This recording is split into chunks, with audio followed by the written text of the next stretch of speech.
tenho uma ministração hoje que é bastante apertada, assim, vai incomodar bastante, mas eu senti direção de Deus nisso e eu tenho que ministrar essa palavra. Amém? Coloca a mão na altura do coração e diga: Senhor Jesus, eu declaro que o meu coração é uma boa terra e que a tua palavra é a boa semente. Semeia a tua palavra sobre a minha vida, porque eu sei que a tua palavra tem o poder de transformar a minha história. Fala comigo, Senhor, em nome de Jesus. Amém. Amém, irmão? Eu dei um título para essa mensagem, que na verdade é mais uma pergunta do que um título. Como eu posso saber que eu sou um autêntico discípulo de Jesus? E tudo isso a gente vê porque a gente faz uma confusão um pouco intensa sobre ser discípulo e ser cristão. Porque nem todo cristão, popularmente dito cristão, é de fato um discípulo de Jesus. Porque existe uma confusão muito grande nisso. A Bíblia nos mostra que somente em 3 vezes no Novo Testamento a palavra cristão foi usada, e a primeira delas em Antioquia da Síria. Foi usada a palavra cristão, depois Pedro fala outra vez em Atos, e depois em 1 Pedro fala também sobre isso, a palavra cristão. Mas discípulo por 250 vezes no Novo Testamento. Então, de repente, a gente assume o título de cristão, porque Antioquia era uma região, uma cidade, que tinha uma ascensão, ou atingia de uma maneira internacional as outras nações, por conta do lugar, por conta da estratégia comercial. E a igreja de Antioquia também era uma comunidade internacional, porque todas as pessoas passavam por ali e acabavam conhecendo os cristãos. E ali surgiu esse nome cristão, que significa pequeno Cristo. E isso pegou de uma maneira bastante intensa. Porém, vai passando o tempo e a gente vê que tanto a palavra cristão quanto discípulo implica em relacionamento profundo com Cristo. Agora, isso vai trazer um resultado na caminhada da gente. Na parábola do semeador, que o Senhor diz que o semeador saiu para semear, ali a questão não era a semente, porque a semente é boa. Amém, irmãos? A semente sempre é boa. O problema não é a semente, o problema é a terra. Oxalá nós saiamos daqui dizendo: eu sou uma boa terra, como eu orei no começo, em nome de Jesus, amém? Porque o segredo está na reação que a gente tem com aquilo que nós dizemos ser a palavra de Deus.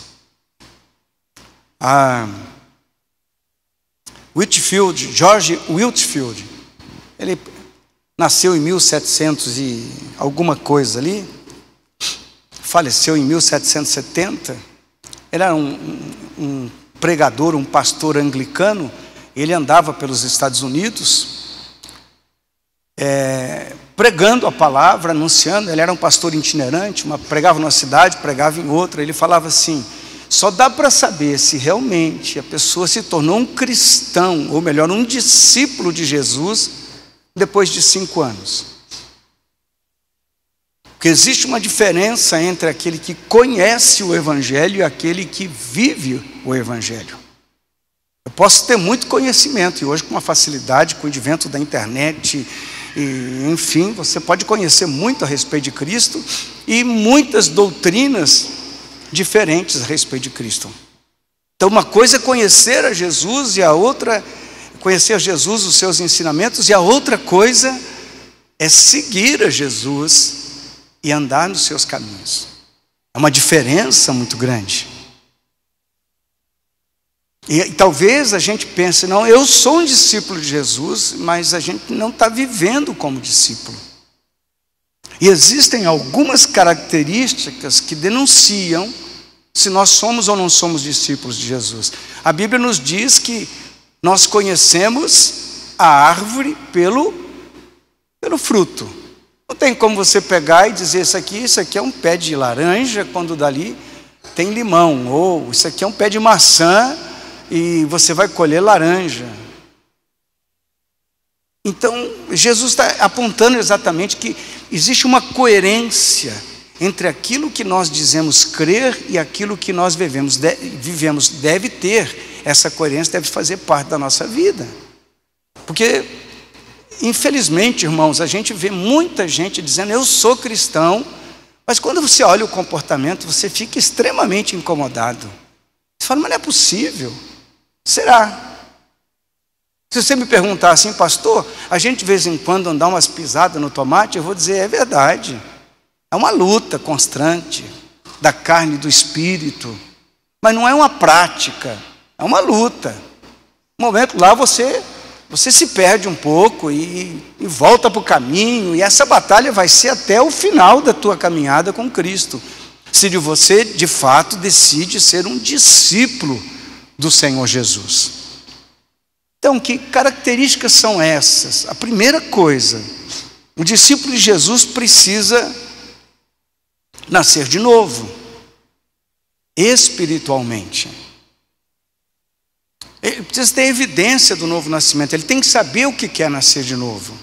Nascer de novo não é ser membro de uma igreja. Nascer de novo não é você pertencer a uma denominação cristã ou não, enfim.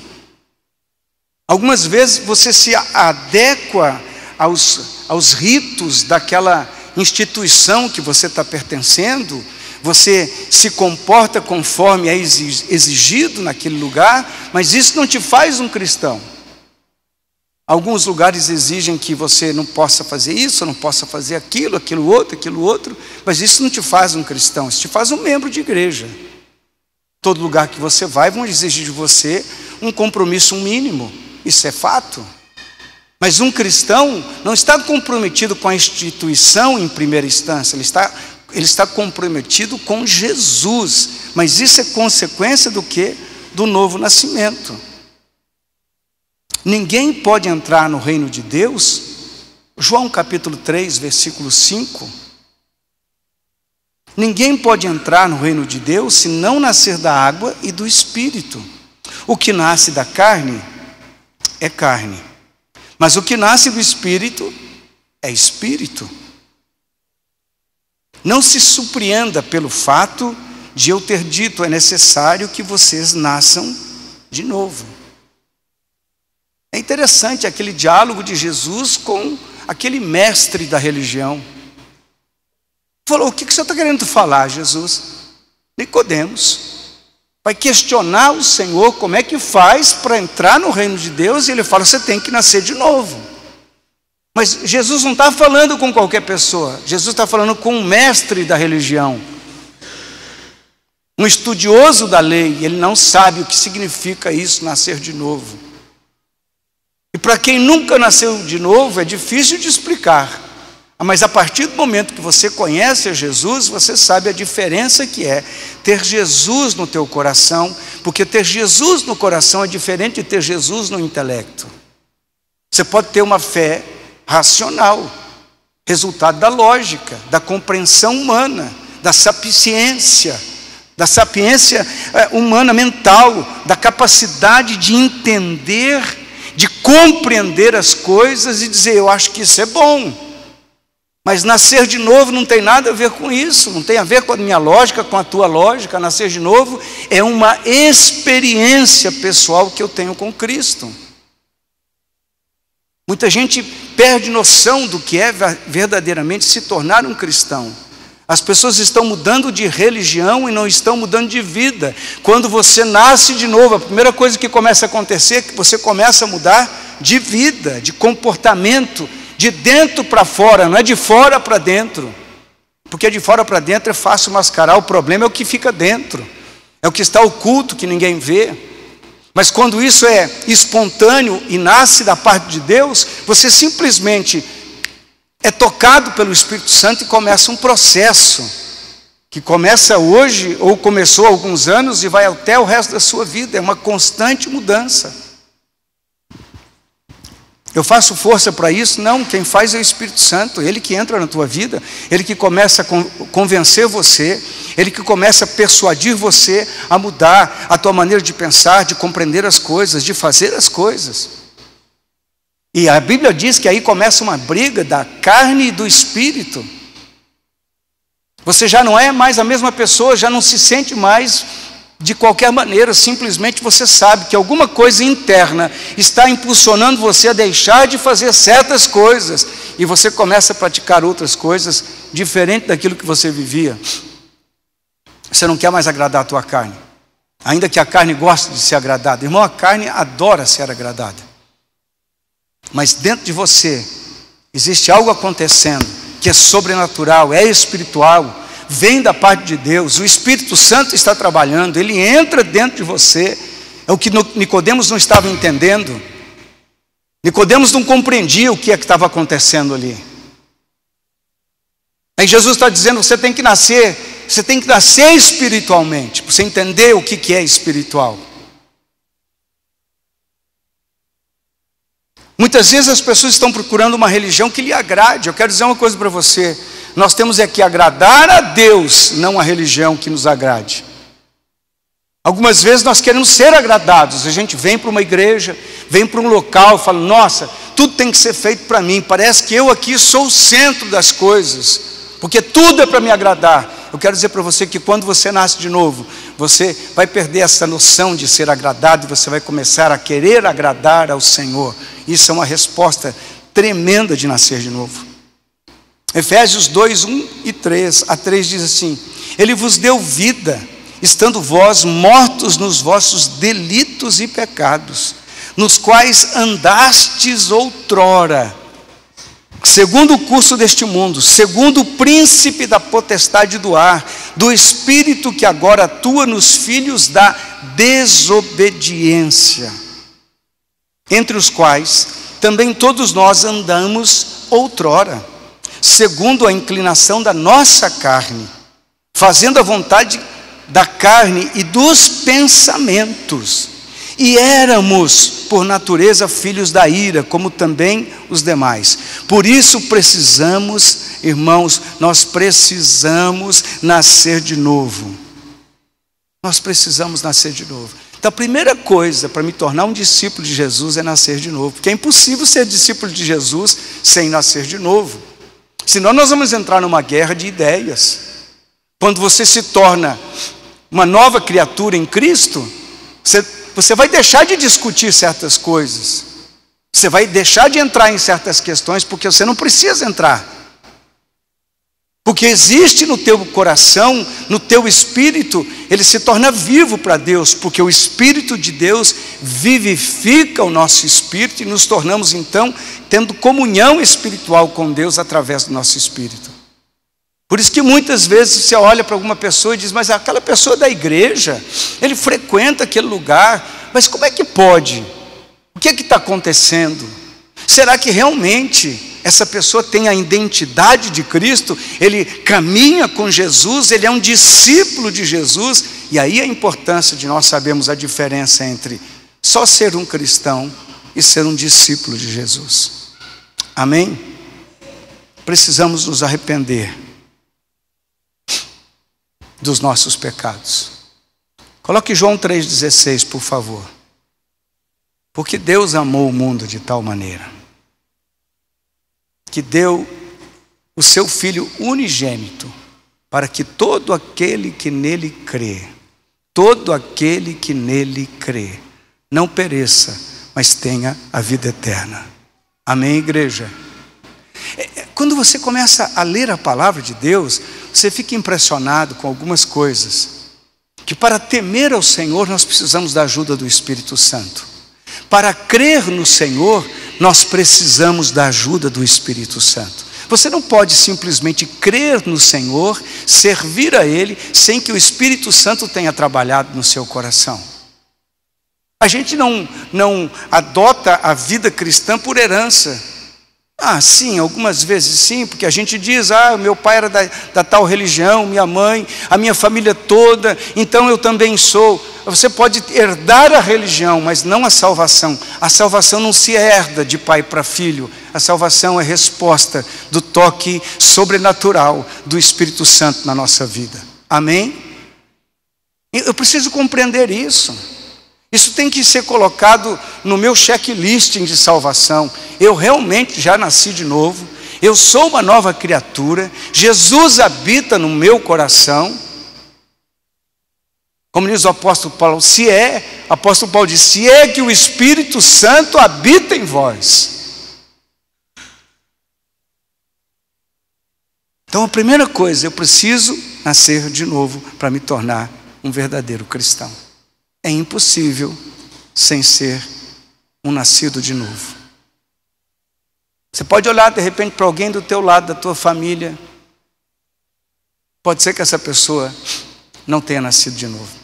Eu conheci um pastor que ele falava o seguinte: quando alguém começa a se perder muito, a bater muito cabeça para cima e para baixo, a dar muito problema, a causar intriga, a causar divisão, a causar problemas dentro da igreja, dentro da família, em tudo quanto é lugar, você tem que conferir se ele realmente tem certeza da sua salvação. Porque ele está em crise. Em alguma situação ele não está vivendo em paz. Tem que sentar com essa pessoa e conversar com ela a respeito do novo nascimento. Isso é uma ideia de um pastor que eu conheço. Segunda coisa, o discípulo de Jesus precisa crucificar o seu eu. Aqui a coisa começa a ficar complicada. Ele está dizendo que para crucificar o eu, ele tem que estar disposto a morrer, a carregar a sua cruz. O que é carregar a cruz, pastor? Deixar de fazer sua própria vontade. Pode perceber como nós somos donos do nosso nariz. Nós vivemos numa geração que a gente diz, ninguém manda em mim. Sou dono da minha vida. Quem é você? Não se meta. Não é assim, irmão. De maneira geral, eu não quero me envolver porque eu não quero que ninguém participe das minhas coisas. Eu sou mais eu. E a primeira, na verdade, é a segunda característica, né, de um nascido de novo, de um discípulo de Jesus. O discípulo olha para o mestre e diz assim: o que é discípulo, pastor? Discípulo é aquele que tem um professor, um mentor, alguém que o oriente de alguma maneira. E ele diz, eu quero fazer igual àquele que me ensinou. E aqui nós estamos falando de Jesus. E Jesus está dizendo, se você quiser ser discípulo dele, teu ego precisa morrer. E aqui a coisa pega, é pesado isso aqui. Imagina, o que é isso, o ego morrer? É enfrentar situações da nossa vida em que nós vamos dar a primazia, né? A disposição interna de obedecer a sua palavra e não a minha vontade. De dizer, Senhor, o Senhor pode fazer em mim aquilo que for necessário. E eu particularmente penso que esse é um dos maiores problemas da igreja atual. É um problema da humanidade. Ego gigante, muito eu e pouco Cristo. Nós somos muito ofendidos, muito magoados, muito ressentidos, muito rancorosos. Nós não gostamos de ouvir coisas a nosso respeito que nos tire do conforto, da tranquilidade, que mexa com o nosso caráter. Mas um discípulo, ele desenvolve uma coisa característica de Jesus, a humildade. Eu não estou falando que humildade não tem nada a ver com pobreza, né? Tem muito pobre que não é humilde, tem muito rico humilde. Essa humildade você vê lá no casamento, né? Você vê lá pai e filho, você vê no trabalho. Que uma das coisas mais poderosas para nos tornar humilde é servir. Irmão, servir é um negócio difícil. Todos nós gostamos de ser servido, mas um discípulo de Jesus entendeu o que Jesus veio fazer aqui na terra. Eu vim para servir, disse Jesus, e não para ser servido. Você está disposto a servir o teu esposo, a tua esposa? Servir, mas com intenção, com entendimento de que você está ali para ser um servo. Um discípulo de Jesus, ele tem entendimento que servir faz parte da sua caminhada, porque vai crucificar o teu ego. A gente vê quantas pessoas magoadas dentro da igreja, fora da igreja, tudo quanto é lugar. Por quê? Porque foi ferido o ego. Alguma coisa foi dita e a pessoa ficou... Misericórdia, pastor, se eu pudesse eu matava esse cara. E nos parece que a vida da gente, muitas pessoas não acreditam no evangelho que a gente prega exatamente porque a gente é muito orgulhoso. Pastor, mas eu não posso sentir de vez em quando. Não é que você não pode, todo mundo sente. Mas tem que voltar, tem que pedir perdão, tem que recomeçar. Porque se o teu ego continuar crescendo, Jesus nunca vai aparecer. E na verdade, numa grande proporção, a gente vai acabar nunca sendo reconhecido como um verdadeiro discípulo de Jesus, e a nossa pregação ela fica vã, porque ao invés de pregarmos e se isso ser endossado pela nossa maneira de servo, isso vai ser descredibilizado pela atitude que muitas vezes nós tomamos. Você não parece com Jesus coisa nenhuma, Jesus veio para servir, Jesus tinha misericórdia, Jesus perdoava. Para a gente entender um pouco da graça, o que é a graça? A graça é um Deus santo, poderoso, um Deus perfeito, um Deus que não precisa se explicar para ninguém, mas um Deus disposto a olhar para mim e para você e perdoar o nosso pecado. Isso é graça. Eu não mereço, você não merece. Mas Deus decide nos perdoar. Quando você ora o Pai Nosso lá em Mateus, que a gente fala, Senhor, perdoa as nossas ofensas. A ideia no original, a expressão no grego, ela quer dizer exatamente que nós perdoamos, porque primeiro fomos perdoados pelo Senhor. Nós não merecíamos ser perdoados. Só que a gente vem para a igreja, conhece Jesus e acha que nós temos algum direito mais, além da misericórdia e da graça de Deus. E achamos então que não temos que dar satisfação para ninguém. Nós somos mais. Nós colocamos o nosso ego muitas vezes acima do nosso relacionamento cristão dentro da igreja, dentro da família. Não, imagina. Isso não. Nós temos uma dificuldade com a autoridade. Sabe por quê, irmão? Porque a autoridade nos coloca no lugar que temos que estar. E para nós nos submetermos à autoridade, nós temos que crucificar o ego. Imagina, pastor, você está ficando doido. Não, irmão, estou falando de cristianismo de verdade.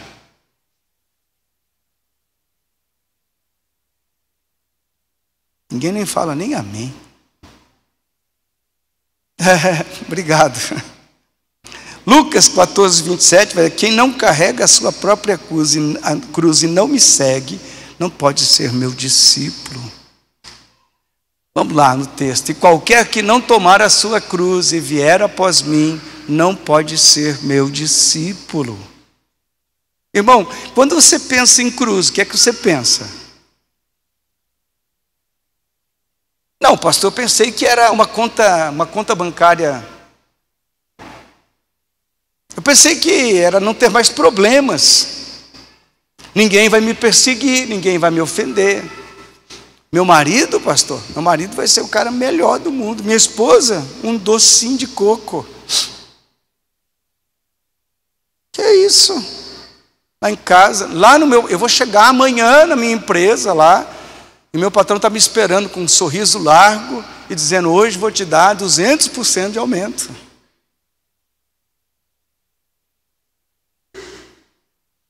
Eu me lembro quando aceitei Jesus, eu morava numa pensão e trabalhava nessa pensão. Eu era empregado doméstico nessa pensão. Eu entreguei a minha vida a Jesus, mas eu estava tão feliz pela aquele momento em que Jesus entrou no meu coração. E eu cheguei lá para o meu patrão e falei para ele assim: patrão, aconteceu um negócio top comigo. O que aconteceu? Eu me tornei cristão, Jesus entrou no meu coração, agora eu sou salvo. Ele falou: salvo e desempregado. Eu dei o crente. Falei: pronto, começou a prova. Fui morar nos fundos da igreja, me arrumaram lá um jeito, fui morar nos fundos da igreja. Porque muitas vezes nós pensamos que quando você recebe a Cristo no seu coração, tudo vai ficar, legal. Não vai ter mais problemas, não vai ter mais dificuldade, não. O passo seguinte de entregar a vida a Jesus é começar a crucificar o ego. Você não vai ser bajulado. Os nossos irmãos cristãos eram perseguidos, espancados e mortos. Quando você lê Atos dos Apóstolos, você fica absurdado com o que aconteceu com Paulo, o que aconteceu com Pedro. Os irmãos açoitados, Paulo esburrado, perseguido, tentaram matar Paulo várias vezes. Paulo teve que fugir. Assim fizeram com Jesus quando entrava na sinagoga e começava a ensinar a respeito das coisas do reino de Deus. Os fariseus, os doutores da lei, os mestres da lei, os entendidos da lei, ficaram injuriados com a doutrina de Jesus. Quem é esse que vem ensinar essas coisas, tentando dissuadir o povo a se levantar contra a nossa religião? Bateram, perseguiram, maltrataram pelo fato de ser cristão. Não é essa flauta que a gente está aqui, ar-condicionado está ligado, som, imagem, cadeira. Joia ser crente. A gente se ofende com qualquer coisa, porque, imagina, eu não posso ser tratado assim. Jesus está nos convidando para segui-lo. Tem algum aí que quer seguir a Jesus? Ah, glória a Deus. Até que teve bastante amém. Que a proposta, no mínimo, é muito, muito complicada. Você quer ser meu discípulo? Então eu vou fazer um convite legal. Vou te dar uma conta bancária cheia de dinheiro, você não vai ter mais enfermidade, você não vai ter mais problema, todo mundo vai te agradar, todo mundo vai bajular você vai enriquecer bastante, você vai ter tudo o que você quiser, aí você vai ser, se você quiser ser o meu discípulo, a proposta é essa. Não, Jesus não falou nada disso. Você quer ser meu discípulo? Então se prepara para poder sofrer. Uma proposta estranha, né, irmãos?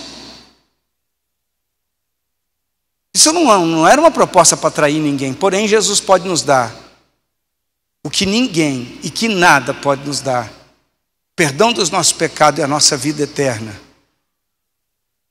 A canção diz: eu sei que foi pago um alto preço.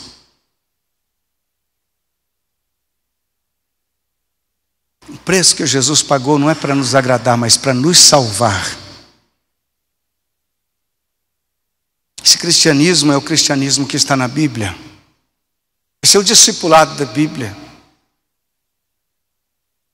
É quando você aprende do mestre e diz: eu vou crescer. Quando você descobre que um culto de domingo à noite não resolve só, um culto de domingo à noite não resolve o teu problema. Não te faz crescer e apaixonar-se por Jesus.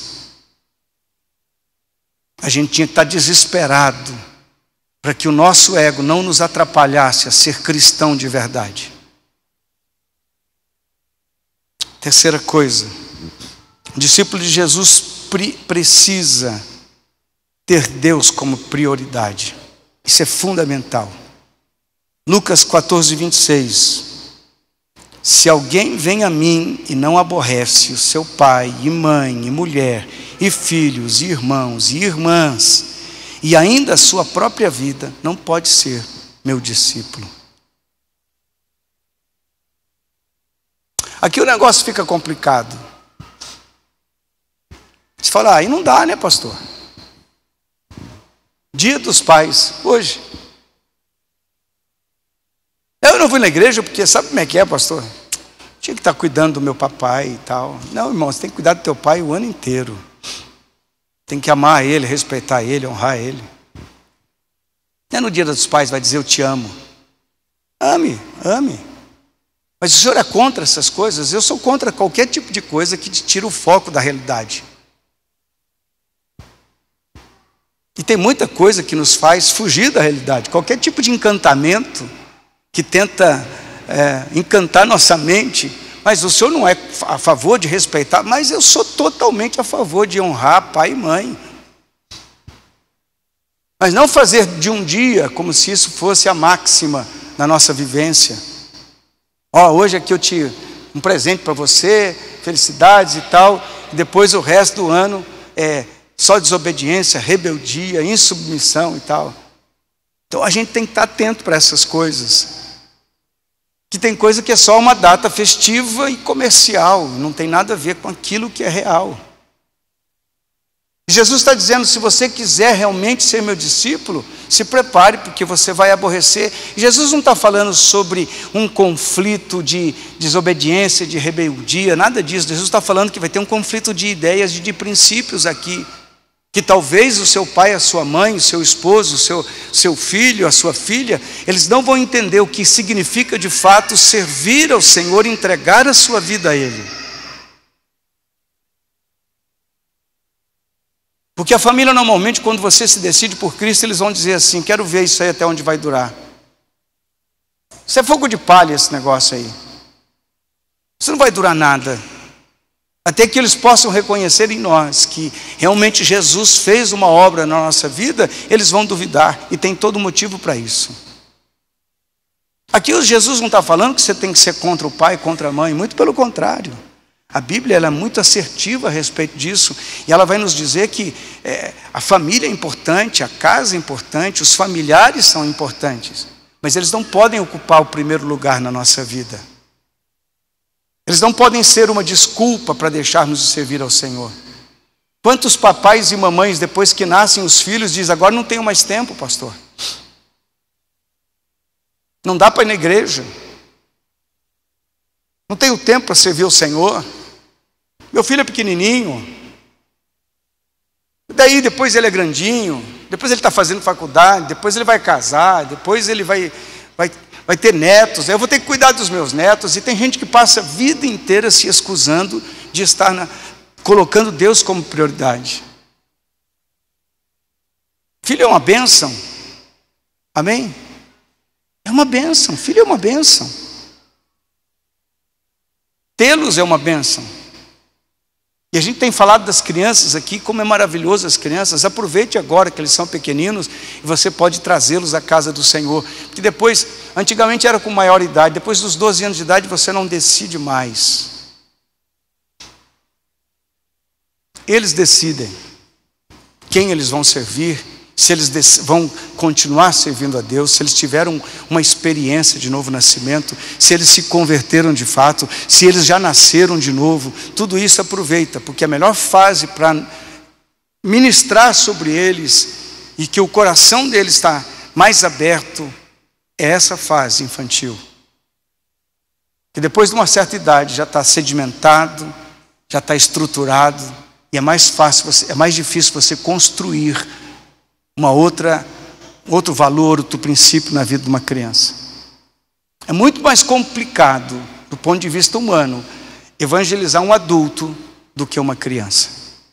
A criança tem coração aberto, a criança é quebrantada, sensível, sente a presença de Deus. Seria sábio da nossa parte investirmos nas crianças. Mas do que você está falando, pastor? Que a família é importante, irmão. 1 Timóteo 5,8 diz o seguinte: ora, se alguém não tem cuidado dos seus, especialmente os da própria casa, tem negado a fé e é pior do que o descrente. A gente tem que cuidar espiritualmente dos nossos.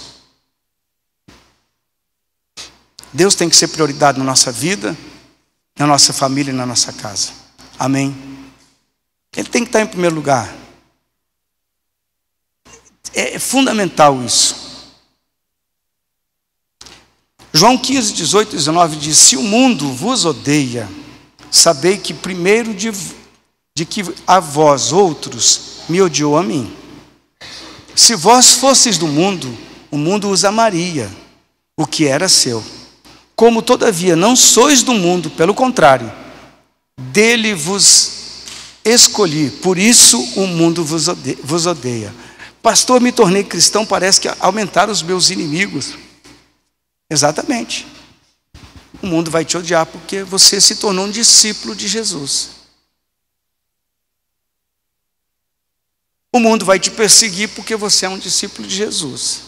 Lá no teu trabalho vão agir de maneira que não deveriam, porque você é um discípulo de Jesus. Você não tem que parecer com o mundo, nem estar andando nos princípios do mundo. Você tem que estar na contramão do sistema. Um cristão anda na contramão do sistema, já não tem que agradar todo mundo. Tem gente que pensa que você tem que fazer média. Não, você não tem que fazer média, você tem que ser cristão. Você tem que priorizar Deus na tua caminhada e na tua vida. Mateus 10, 38 e 39 diz: quem não toma a sua cruz e vem após mim, não é digno de mim. Quem acha a sua vida, perdê-la-á. Quem todavia perde a vida por minha causa, acha-la-á. Jesus está dizendo exatamente que quando Ele é prioridade, nós vamos perder muitas coisas neste mundo, mas vamos ganhar na vida eterna. Amém, igreja?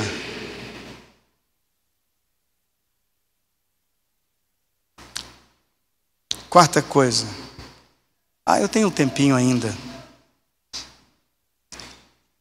Eu disse que o discípulo de Jesus precisa ter Deus como prioridade. Agora quero vos dizer o seguinte: o discípulo de Jesus precisa amar a Deus acima de todos os bens materiais. E aqui a coisa fica complicada. Mateus 6, 24 diz o seguinte: ninguém pode servir a dois senhores, porque ou há de aborrecer-se de um e amar o outro, ou se devotará a um e desprezará ao outro. Não podeis servir a Deus e as riquezas. Amém? E é interessante isso, porque a gente começa bem na fé. A gente começa apaixonado por Deus. Quando você tem um encontro pessoal com Jesus, é maravilhoso. Normalmente porque a gente chega muitas vezes na casa do Senhor quebradinho. Quebradinho mesmo, financeiramente, quebradinho emocionalmente, quebrado, familiar. Muitas vezes a gente chega ali e chega numa situação que você fala: meu Deus, que difícil. Aí você começa a servir a Deus, começa a buscar o Senhor, e as portas começam a se abrir, as bênçãos começam a chegar, os milagres começam a acontecer, melhora a situação, e é impossível servir a Deus e não ver que algumas coisas vão melhorar de fato, e melhoram mesmo. Entretanto, a gente facilmente acha que quem está nos abençoando é a nossa capacidade e o nosso esforço pessoal. E se começar a ganhar dinheiro, então, aí fica mais complicado. A gente diz para Deus: olha, Senhor, já não posso colocar o Senhor em primeiro lugar na minha vida. Preciso trabalhar, preciso ganhar, não tenho mais tempo, não consigo mais te servir, vou trocar as prioridades. E como tem gente que faz isso na caminhada com Cristo. É muito comum isso acontecer. Na verdade, praticar esse versículo parece fácil, mas não é. Priorizar Deus. Deus em primeiro lugar na nossa vida, na nossa caminhada. Você olhar para o Senhor e falar: Deus, o Senhor pode contar comigo. Eu vou continuar te servindo, mesmo que as coisas melhorem. Eu estive em Fortaleza há uns anos atrás, e eu conheci um empresário, e ele era um cara muito articulado, e ele negociava muito na bolsa de valores, e eu participei de uma célula naquela célula ele fechava um restaurante no dia da semana, uma parte de um restaurante lá em Fortaleza e reunia com muitos empresários da cidade, e ali ele ministrava a palavra de Deus, e ele fazia isso normalmente. Ele viajava para muitos lugares do mundo, mas na quarta-feira ele podia estar no país que ele estivesse, ele voltava para Fortaleza para fazer a célula dele, para ministrar aquelas pessoas. Eu falei, você faz isso sempre? Ele falou para mim, sempre. Deus tem me enriquecido muito. Deus tem me abençoado muito, mas eu não vou trocar Deus por nenhuma riqueza. Eu achei aquilo de uma dependência tão grande, irmãos. E ele não trocava as coisas de Deus. Ele falou, domingo à noite eu estou na igreja, quarta-feira à noite eu tenho minha célula, e ele tinha outras atividades. Ele viajava, então ele voltava na quarta, pegava voo de novo, voltava para outro país. Era uma pessoa extremamente articulada, mas ele entendeu. Ele falou, quando eu não era crente, ele me contou isso, eu estava na casa dele almoçando. Quando eu não era crente, o diabo fazia de tudo comigo. Agora eu vou servir a Deus de todo o meu coração. Prioridade, irmão. Deus em primeiro lugar. Isso é marca de um discípulo, de alguém que depende de Jesus. A gente tem uma tendência equivocada de confiar em Deus até que não tenhamos dinheiro. Depois que a gente tem dinheiro, ele passa a confiar no dinheiro. Por isso Jesus, o mesmo versículo, mas num outro texto, ele fala, você não pode servir a Deus e a mamon. Eu explicava isso aqui hoje de manhã para os irmãos. Quando você serve a Deus, quer dizer que você está declarando que confia nele.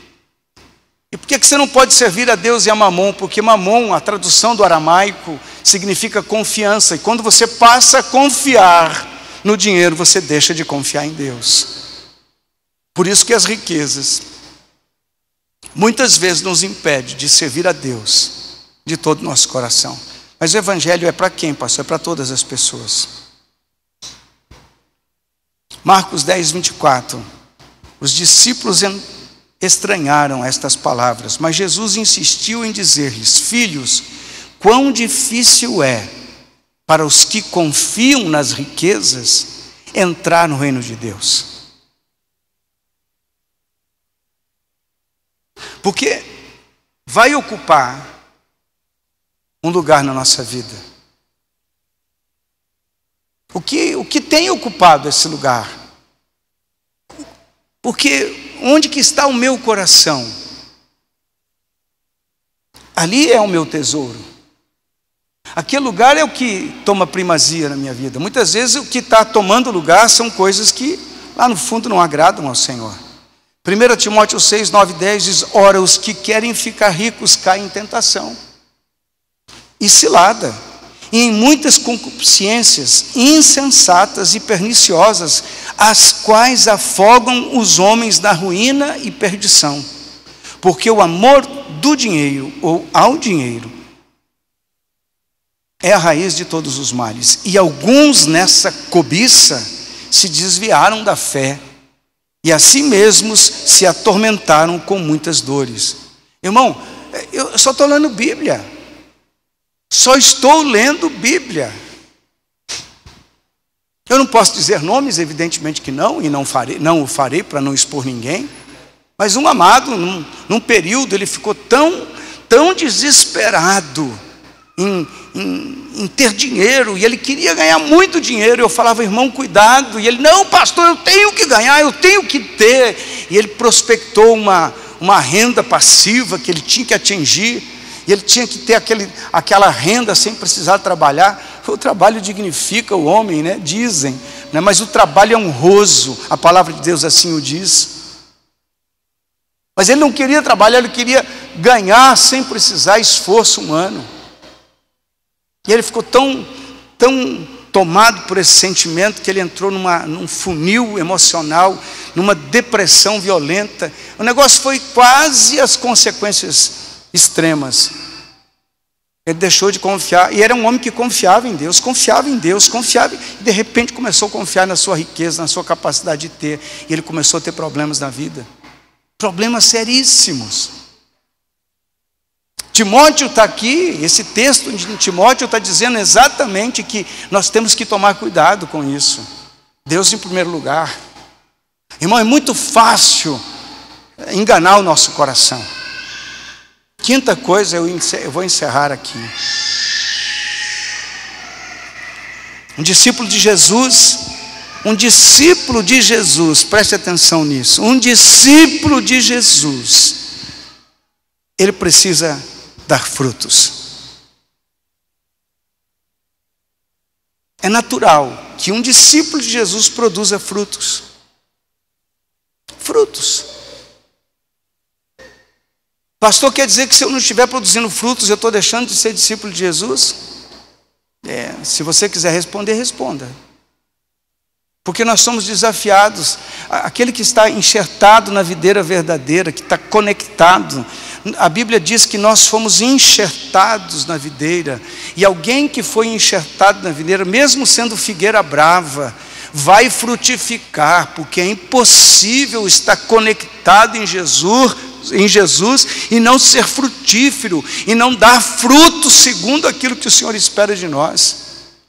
Quando eu paro de frutificar, eu tenho que ligar o alerta, eu tenho que dizer, opa, tem alguma coisa errada acontecendo comigo. Por que eu não estou mais dando fruto? Por que não sai mais nada de mim que alimente pessoas, que vivifique pessoas, que transforme pessoas? Irmãos, a igreja cristã, a igreja de discípulos de Jesus, ela existe para que outras pessoas cheguem a Jesus. Posso escutar um amém? João 12, 24 e 26 diz, em verdade vos digo, se o grão de trigo caindo na terra não morrer, fica ele só. Mas se morrer, produz muito fruto. Quem ama a sua vida, perde-a. Mas aquele que odeia a sua vida neste mundo, preservá-la-á para a vida eterna. E se alguém me serve, siga-me. E onde eu estou, ali estará também o meu servo. E se alguém me servir, essa palavra, o Pai o honrará. Se você servir o Senhor, o Pai vai honrar você. Quem falou isso? Pastor Toninho? Não. Jesus falou isso. Jesus está ensinando a igreja. Jesus está ensinando os seus discípulos. Eu preciso frutificar. Eu preciso olhar para a minha vida e dizer, por que eu não estou frutificando? Qual é o problema? O que está acontecendo comigo que me impede de dar frutos? Eu tenho que entender o seguinte, que para começar a frutificar, as coisas que antecederam esse tópico precisam acontecer na minha vida. Eu preciso nascer de novo, eu preciso colocar Jesus em primeiro lugar, eu preciso buscar a Deus acima de todas as coisas, eu preciso me colocar da maneira correta. E não estou aqui para apontar se você é discípulo ou não. Na verdade, essa palavra é para que nós possamos olhar para nós mesmos e dissemos, tenho sido um discípulo de Jesus. O que precisa mudar em mim? Será que o meu ego realmente é quem comanda ou eu já deixei Jesus comandar a minha vida? Será que eu já rendi a minha vida ao Senhor? Pastor, desse jeito ninguém vai ser crente como o senhor está pregando aí. Muitos são chamados, poucos os escolhidos. Mas é possível ser um cristão neste nível? Quem ajudou Jesus foi o Espírito Santo, o mesmo Espírito Santo que está aqui essa noite. É Ele que vai me ajudar e vai ajudar você. A importância da gente depender do Senhor,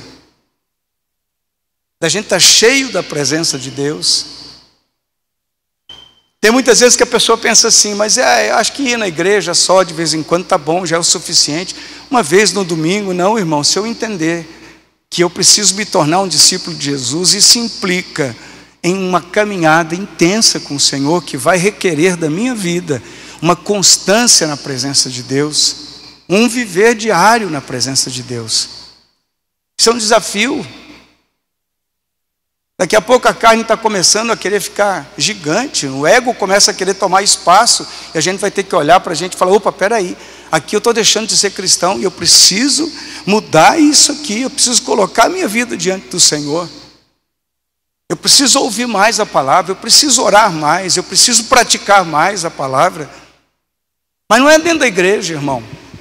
Aqui você não pratica a palavra, você tem que praticar a palavra onde você convive, onde você está vivendo. É lá que é necessário, aqui é fácil, olha que bonito, ó. Todo mundo sentado, o pastor falando, você escutando com vontade de ir embora. Né? Terminou o culto, você fala até logo, tchau. Não tem mais nada a ver com isso. Algumas pessoas pensam assim. Mas o evangelho não é isso. Isso é um culto. É muito simples e fácil encher a igreja de pessoas que não precisam ser discípulos de Jesus, só precisam ser agradadas. É só dar a elas o que Roma sempre fez, pão e circo. Porque muitas vezes, me desculpa a expressão que eu vou usar aqui, muitas igrejas se transformaram em casa de espetáculo, em casa de show. Gospel, claro. Mas é muito fácil você colocar luzes, encantar o povo, dar um entretenimento para as pessoas, mas isso não te torna cristão e nem salvo. Isso te torna um religioso, frequentador de igreja. Mas a importância aqui não é que você seja um frequentador de igreja, é que você seja de fato um discípulo de Jesus salvo, que esteja sendo preparado para entrar na eternidade com Cristo. Amém? Então, de repente, o discurso não vai te agradar, vai te incomodar. A palavra não vai te elogiar, vai te confrontar. Porque nós temos que ser confrontados. Qual é a minha atitude? Qual é a minha postura? Aquilo que eu estou fazendo está certo ou está errado? Agrada a Deus ou desagrada a Deus? Pode ser que eu seja seu amigo e fale para você, poxa, como você é um cara legal, só que você está errado aqui, a palavra de Deus te mostra ali, isso, você tem que mudar. Não, pastor, eu acho que a igreja de vez em quando está bom. Eu posso ser um bom cristão lá na minha casa. Nem preciso nem de igreja para ser cristão. Te enganaram, mentiram para você mais uma vez. Você está se auto-enganando. Você não consegue ser cristão longe do corpo de Cristo. É impossível, irmão. Você precisa da igreja para te fortalecer, para te alimentar, para ministrar sobre você. E precisa ter atitude fora no mundo de um verdadeiro discípulo de Jesus. E aí você vai ver, as coisas vão começar a acontecer. Eu pensei que era só vir de vez em quando na igreja, porque tem muito crente que é assim, né? Estar na casa de Deus nem prioridade é. Vem quando dá, quando dá na telha, quando é conveniente, quando existe alguma novidade. Está assim, irmão, de pessoas desse jeito. Não é prioridade estar sendo ministrado. Que Deus queira que você não fique muito bravo comigo essa noite. Que você decida sair daqui animado para ser um crente de verdade, um discípulo de Jesus. Batendo no peito assim, dizendo, Senhor, eu não fui até agora, mas agora eu vou ser um discípulo teu. Quero que o Senhor governe a minha vida. Quanta incoerência existe, irmãos, na vida das pessoas quando elas confrontam a sua vida com a palavra de Deus. Muita incoerência. Você conhece muita gente incoerente aí. Amém? Amém? É verdade. O que Jesus espera de mim? Que eu seja um discípulo dele. Jesus quer que eu e você nos tornemos um discípulo dele. Amém? Você quer ser um discípulo de Jesus? É um desafio gigante. É um desafio. Mas quem que vai comandar, pastor? Quem vai comandar é o professor, o mestre, Jesus. Eu não concordo muito com isso. Não tem problema, irmão. Sabe o que tem acontecido muito hoje em dia? A palavra de Deus diz que os homens, aí está falando do gênero humano, estão com coceira no ouvido, procurando o discurso que lhe agrada. Eu falava com um colega, ele disse para mim assim, eu dei risada, irmãos. Não, você é um vitorioso, você é um vencedor. Eu dei risada, não respondi nada. Não respondi nada. Porque você vai vencer, porque você é o cara, né? Você é o centro do evangelho. Você é a pessoinha mais querida do mundo. Você não vai ter derrota. Não, irmão, você vai ter vitória, você vai vencer sim.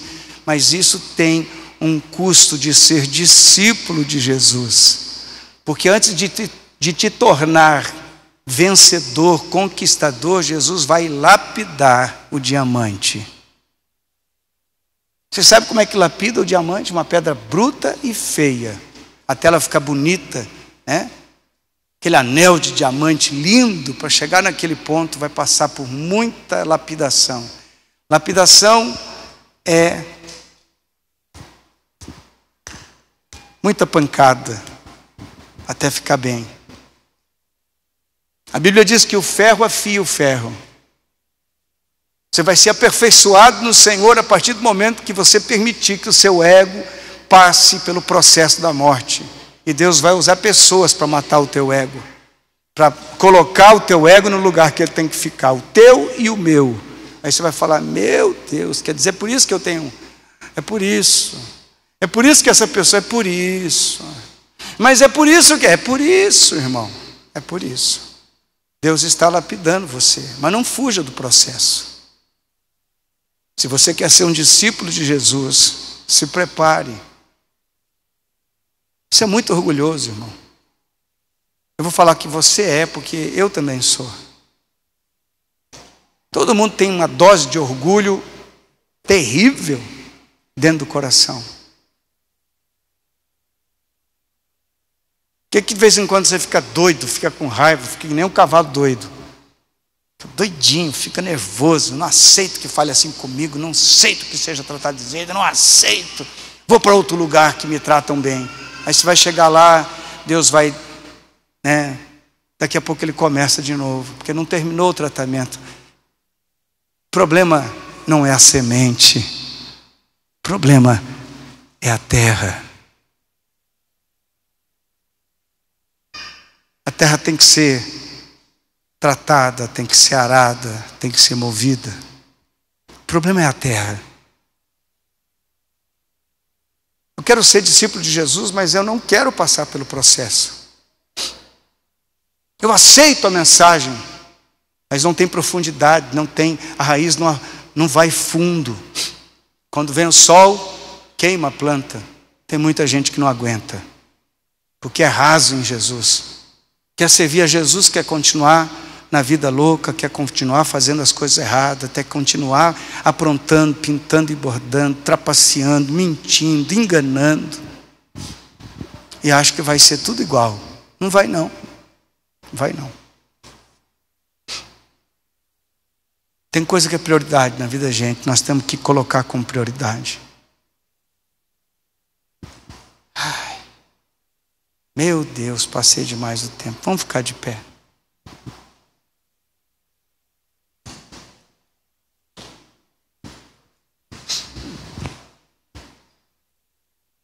Queria que você fechasse os teus olhos, que você pudesse dizer ao Senhor, se de fato você quer ser um discípulo dele.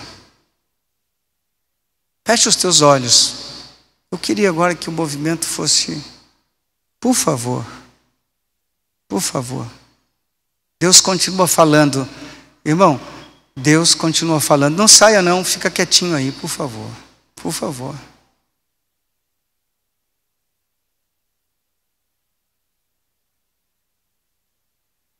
Feche os teus olhos. Fale com Deus. Seria bem interessante você falar se você quer ou se você não quer se tornar um discípulo dele.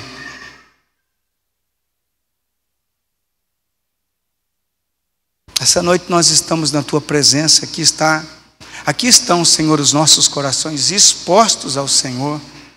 E esta palavra nos desafia, Senhor, a nos tornarmos discípulos teus. Eu preciso melhorar, eu tenho certeza que meus irmãos também precisam. Precisamos, Deus, entender de fato o que é ser um discípulo do Senhor, um autêntico discípulo do Senhor. Onde nós temos falhado e errado, que o Senhor nos ajude, que o Senhor nos auxilie através do Teu Espírito Santo.